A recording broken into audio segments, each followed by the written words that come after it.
কন্যা।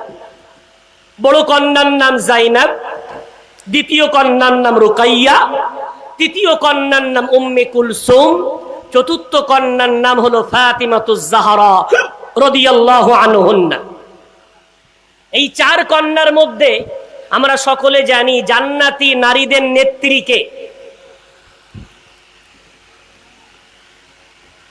জান্নাতি নারীদের রানী হবেন কোন মেয়েটা বলবেন না একটু? সবাই তো জানেন, কথা বলেন না কেন? জান্নাতি নারীদের নেত্রী হবেন ফাতিমাতুজ জাহরা রাদিয়াল্লাহু আনহা। জোরে বলেন একটু সুবহানাল্লাহ। রাসূল কারীম বলেছেন ইন্না ফাতিমাতা সাইয়্যিদাতু নিসাই আহলিল জান্নাহ। আমার কলিজার টুকরি ফাতিমা গোটা জান্নাতি নারীদের রানী হয়ে উঠবে। জোরে বলেন না সুবহানাল্লাহ।